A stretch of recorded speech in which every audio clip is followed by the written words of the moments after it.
Olá, tudo bem? Lá vamos nós para mais um Universiência, o programa que é fruto da parceria entre TVs e instituições públicas de ensino superior nordestinas. Aqui a gente conhece a produção científica do Nordeste brasileiro. Veja agora as pesquisas que vamos acompanhar hoje. Cientistas da Universidade Federal do Ceará analisam a associação de fungos e bactérias encontrados na região para a recuperação do bioma da Caatinga. Que tal uma bebida saborosa e funcional que leva café e cacau em sua composição? Pesquisadores do IFE baiano nos apresentam essa opção. E ainda, no Rio Grande do Norte, a Universidade Federal Rural do Semiárido trabalha com melhoramento genético das abelhas rainhas.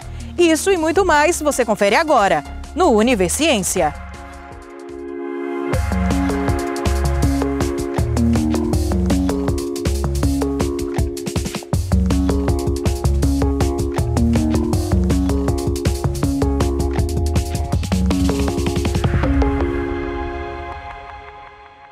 Irauçuba, município localizado no interior do Ceará, é uma das localidades mais afetadas pelo processo de desertificação no Brasil. Um estudo desenvolvido por pesquisadores da Universidade Federal do Ceará analisa como os consórcios de fungos e bactérias encontrados na região podem auxiliar no processo de recuperação do bioma da Caatinga. Esse projeto, projeto de microbioma da Caatinga, é um projeto que começou com uma visita a uma área de desertificação no município de Irauçuba. Aquela área ela é uma das áreas mais críticas em processo de desertificação que existe no Brasil. Foi caracterizado alguns núcleos de desertificação no Brasil. Qual que era a ideia desses núcleos? A gente ter áreas piloto, em que aquele processo estava em estágio mais avançado. Para quê? Para a gente estudar intensamente esses ambientes e eles servirem de modelo para a gente recuperar outras áreas da Caatinga que também estão sofrendo por esse processo. O Irauçuba é um desses núcleos, é uma dessas áreas piloto, em que esse processo de desertificação está em um estágio assim bem avançado. Em 2014 eu tive contato com essa área, levada por um colega, professor aposentado do meu departamento, professor José Gerardo, e ele começou esse trabalho lá há muitos anos. E no ano 2000, ele e os seus colegas na época, eles fecharam umas áreas, cercaram essas áreas, e deixaram essas áreas em recuperação natural. Eles cercaram essas áreas para manter como testemunho, que a gente chama área testemunho para estudo. Então, essa área fora da cerca, ela está sujeita a todos os impactos do homem, do campo lá, que estava fazendo com a pastagem excessiva, colocar animais em número além do que as plantas conseguem alimentar. E essa área em recuperação estaria protegida da entrada desses animais e ficariam lá para a natureza se recuperar naturalmente. O projeto começa fazendo coletas de amostras de solo e de plantas. Então, trazendo o solo para o laboratório, sob condições próprias para a pesquisa, a gente começa a analisar esse solo sob o ponto de vista químico, quais são os elementos químicos que tem aqui, físicos, suas características, pH, umidade, quanto tem de água, é mais seco do que o outro, e biológico, que são fundamentalmente ali os micro-organismos que têm um papel fundamental para ajudar na recuperação desse solo. É isso que nós estamos estudando com todas as técnicas e é o que nós pretendemos explorar desses micro-organismos. Então, quem são os micro-organismos que suportam as condições de lá e que são benéficos para as plantas que a gente quer recuperar, que são as espécies lá da Caatinga. Aqui no laboratório a gente trabalha com micro-organismos isolados do solo de Irauçuba. Então, aqui eu trabalho com os fungos e já trabalhei também com as bactérias, brevemente. Aqui com os fungos, o que a gente tem avaliado atualmente é o crescimento desses micro-organismos em diferentes condições, tanto de temperatura, salinidade, a gente também vai fazer estudo com diferentes pHs.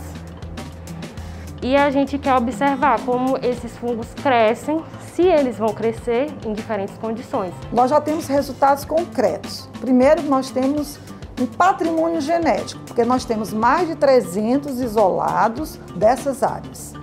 de bactérias e de fungos. E aí, desses, nós vamos estudando cada um isoladamente e selecionando aqueles mais favoráveis. Isso nós chamamos de montar um consórcio. Montar um consórcio é misturar quem pode ser misturado daquelas bactérias, daqueles fungos, os melhores. Então, nós já temos um consórcio. Com esse consórcio todo estudado e caracterizado, nós já estamos na terceira fase, que é a fase de pegar uma planta que está lá naquela região e que é uma planta pioneira, é uma espécie que suporta aquelas condições melhor do que as outras, que não estão crescendo, e nós estamos agora vendo se esse consórcio de bactérias e fungos, ou só de bactérias ou só de fungos, se ele acelera o crescimento dessa planta, se ele melhora as condições do solo. A planta, no caso, é a Jurema preta, é uma planta nativa da Caatinga, é amplamente encontrada no local, principalmente nas áreas de exclusão, ou seja, ela já estava lá, ela é adaptada a crescer nesses locais. Quando a gente associa esses micro-organismos a essa planta, a gente visa acelerar esse crescimento, porque esses micro-organismos têm potencial de promover o crescimento de plantas. Fornecendo nitrogênio que a planta consegue absorver, solubilizando cristais de fosfato, de potássio, sem os quais a planta não conseguiria alcançar, inibindo a ação de agentes patogênicos contra essa planta. Esse é um projeto pioneiro, na nossa região. Já estamos com outras parcerias em outros estados, com outros colegas, em outras áreas de desertificação. E a gente espera que a gente dê aí uma contribuição para a conservação desse nosso bioma. Onde nós queremos chegar? Chegar em um inoculante, um produto para testar na área, lá no município. Nesse processo de desenvolvimento de um produto, nossa ideia é que a gente vá para o campo futuramente, recuperar essas áreas, levando esse potencial biotecnológico, tanto de bactérias quanto de fungos. O efeito sinérgico deles é muito importante para o desenvolvimento da planta. Veja daqui a pouco uma saborosa bebida que leva café e cacau em sua composição. É depois do intervalo, o Univerciência volta já já.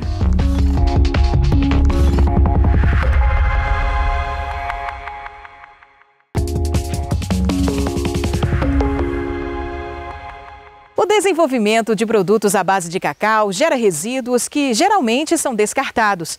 A casca das amêndoas é um dos subprodutos que podem ser aproveitados, pois tem baixo custo e alto valor nutritivo, o que atende às novas exigências do mercado consumidor, que busca cada vez mais alimentos saudáveis e sustentáveis. Com o desenvolvimento de um café que leva farelo de cacau na composição, os cientistas do IFE baiano valorizam esses resíduos, ao mesmo tempo que possibilitam o aumento da lucratividade de produtores e ainda disponibilizam uma bebida de caráter funcional a apreciadores do café, que é uma das bebidas mais consumidas no mundo. Esse trabalho de pesquisa é um trabalho que visa a gente desenvolver uma bebida à base de café, utilizando aí também um farelo de cacau. O farelo de cacau é um subproduto do chocolate, então aquela casca que a gente tira da amêndoa, que é descartada no meio ambiente e normalmente não se usa. Qual é o objetivo dessa pesquisa? É a gente agregar valor e renda para as comunidades e desenvolver um novo produto, colocar no mercado um novo produto, um produto inovador. Então o grande objetivo é isso. E a partir daí, com o desenvolvimento desses produtos, a gente também visa fazer a caracterização, tanto a caracterização físico-química, que a gente já está em andamento, e agora com o retorno presencial também fazer a caracterização sensorial. Eu vi que o café ele tinha características bem interessantes com relação à atenção, à memória, que poderia juntar com as características do cacau. Mas como eu estava pensando em fazer uma pesquisa assim, mais abrangente com relação à parte do cacau, o que eu coloquei como proposta? Eu coloquei a utilização do que a gente chama de resíduo do cacau. Qual é o produto que eu vou utilizar? Então, a gente vai utilizar, a nossa pesquisa vai ser avaliar a função dessa bebida quente com a utilização do café em pó misturado com o farelo do cacau. O que é esse farelo do cacau? Esse farelo, ele é obtido depois do processo da torra, né? Lembrando que antes da torra, tem a parte da fermentação, tem a parte da secagem, e depois a gente leva para o processo de torra. Nesse processo de torra, a temperaturas controladas, em um tempo controlado, para fazer com que tenha esse desenvolvimento de características mais diferenciadas ali da amêndoa, né?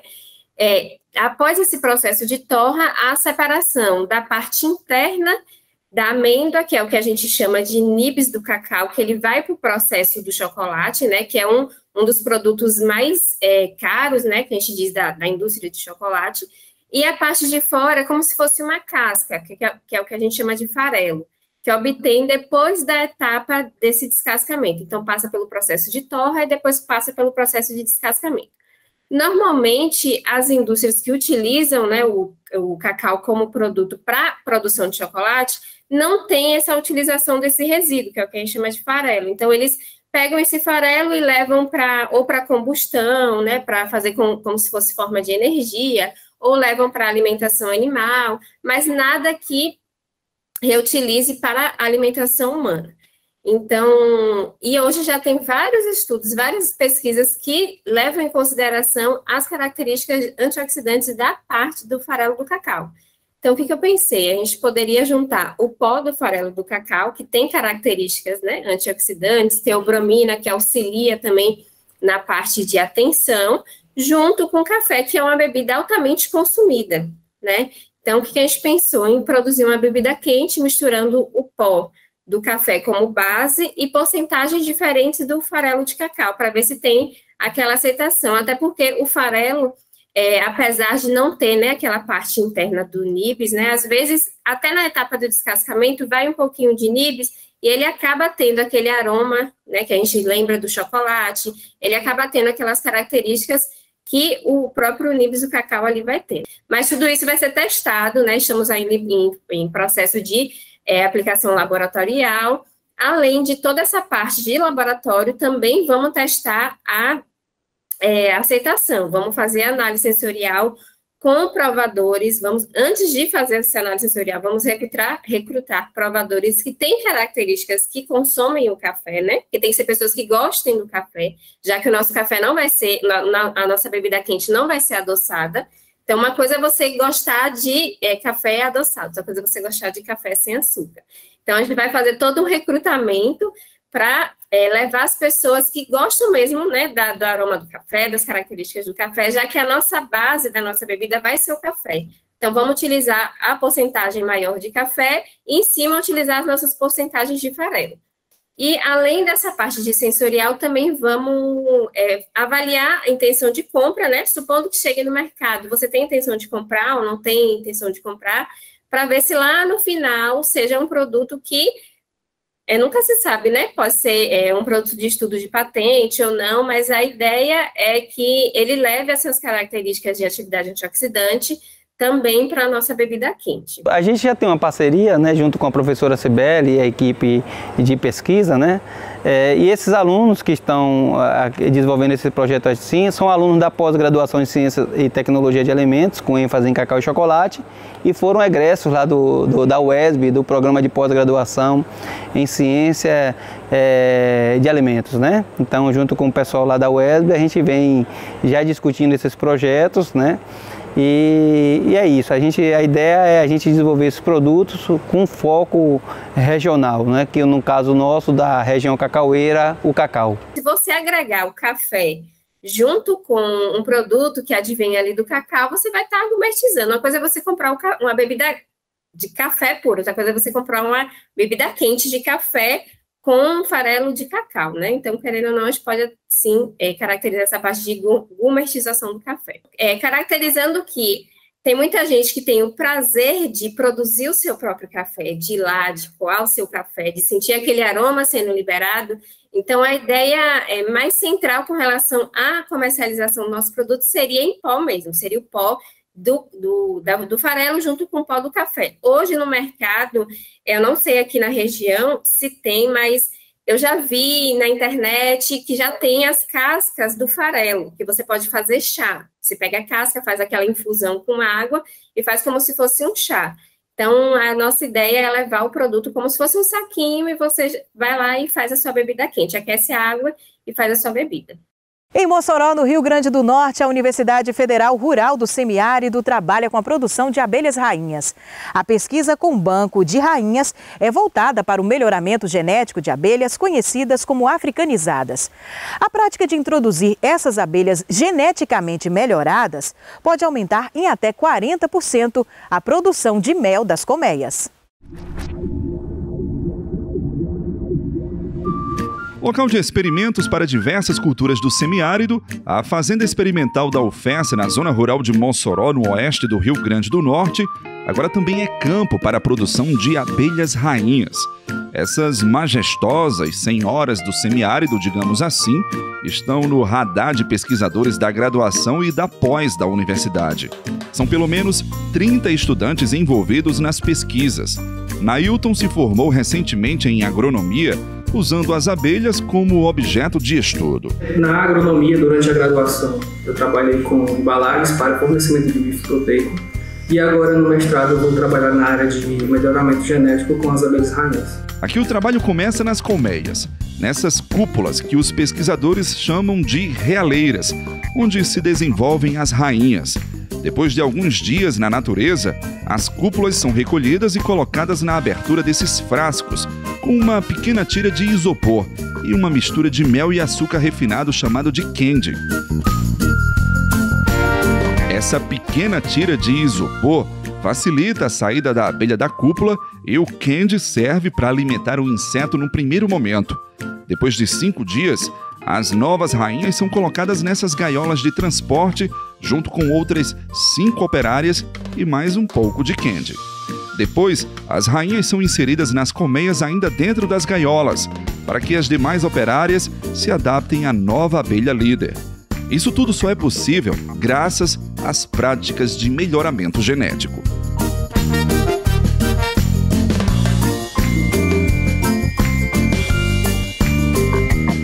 Dentro dessa área da apicultura existe uma diferença entre seleção genética e programa de melhoramento genético. Um programa de melhoramento genético é mais amplo, envolve várias etapas, sendo a mais importante a seleção de abelhas matrizes para a formação de um banco de rainha.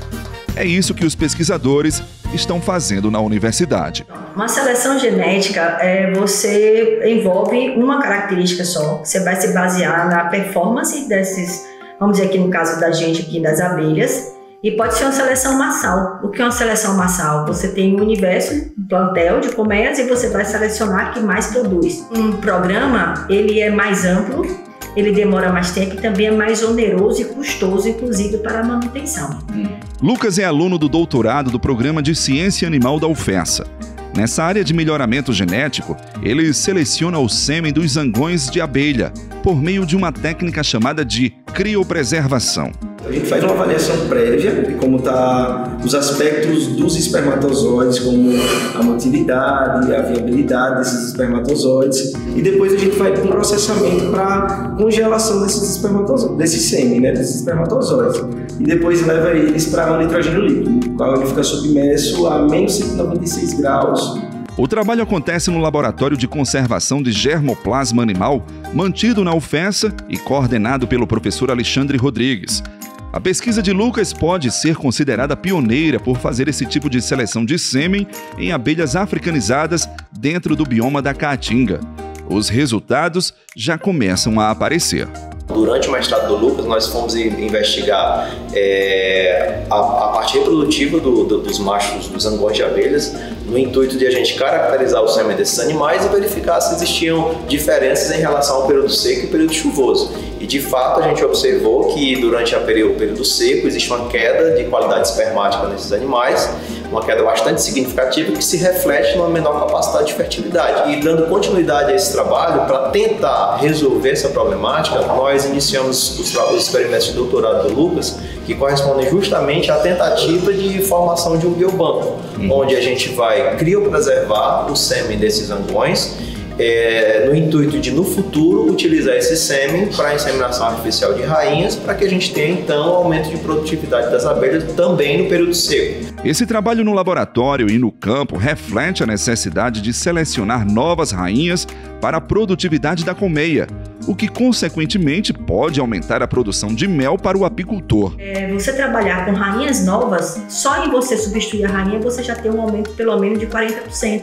Isso na produção na produção de mel, né? E se você faz a substituição de uma rainha nova e com melhoramento genético, você pode duplicar essa produção. Segundo dados da Confederação Brasileira de Apicultura, o país conta atualmente com 350 mil apicultores e com potencial de ter muito mais. Por enquanto, esse trabalho de produção de novas abelhas na fazenda da Alfessa acontece por demanda externa e também para suprir os experimentos.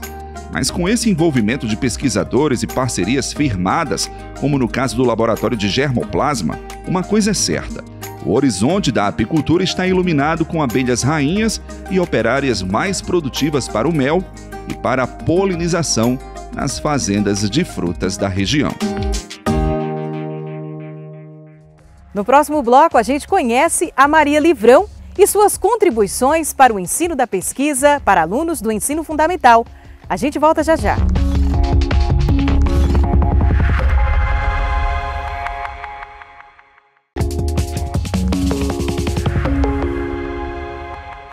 Maria Livrão. Este é o nome da personagem que surgiu em 2013 como uma boneca, criada a partir de uma caixa de sapato e quase 10 anos depois ganhou as telas do jogo Trilhou.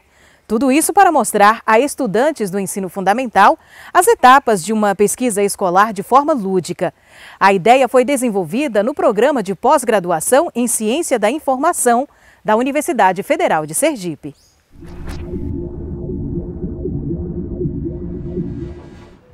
Olá, sou a Maria Livrão. Adoro aventuras e descobertas. Gosto de pesquisar sobre coisas e depois anotar no meu livro. Agora mesmo eu vi algo curioso.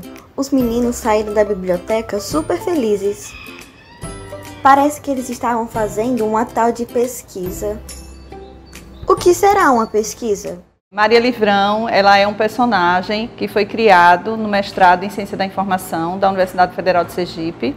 E ela foi trazida como uma proposta, para o ensino fundamental, que de uma forma lúdica, criativa, a gente pudesse passar para as crianças como se faz uma pesquisa escolar, qual é o processo de uma pesquisa, Sair um pouco daquele copiar e colar, e trazer para as crianças esse assunto, essa temática da pesquisa escolar, mas de uma forma criativa, de uma forma lúdica, que eles pudessem entender. E o bibliotecário e o professor entram nesse jogo como mediadores. Esse jogo ele foi desenvolvido em parceria com o Departamento de Computação, com a professora Kênia Codel, com uma equipe de alunos de graduação da computação, que nos ajudaram a estruturar essa ferramenta.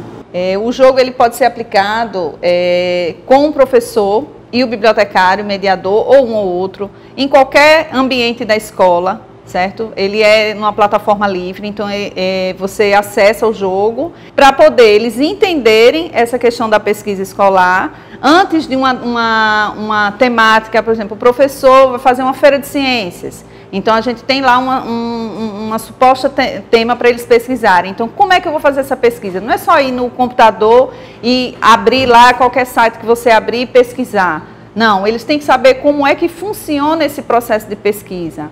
As contribuições desse jogo para o processo de ensino-aprendizagem dizem respeito à formação do pesquisador juvenil, para que ele tenha um olhar crítico em relação ao uso das fontes de informação na internet.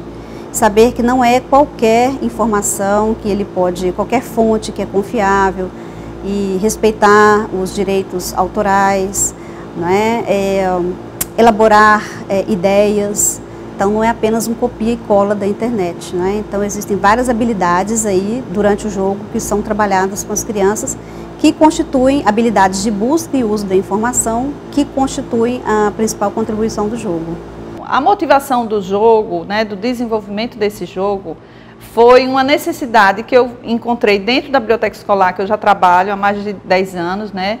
Então, as crianças não sabem fazer pesquisa escolar. Então, assim, foi uma necessidade e dessa necessidade foi a proposta que eu levei para o mestrado. O bibliotecário, ele é um mediador, né? Ele está ali para orientar a criança. Então, em cada fase, ele vai desenvolver ali as atividades, as ideias principais daquela fase. Então, ele é o profissional que tem uma capacitação, né, durante o curso para fazer essa orientação, para que o aluno passe por todas as etapas da pesquisa, né, uma série de elementos que vão ser trabalhados e chegue ao final entendendo que a pesquisa é um processo, não apenas um produto final. O Universiência de hoje fica por aqui. No próximo programa traremos mais pesquisas para você conhecer. E já sabe, se você tem alguma dúvida ou sugestão, envia para o nosso e-mail universiencia@uesb.edu.br que a gente explica por aqui num outro programa. Tchau, tchau e até lá!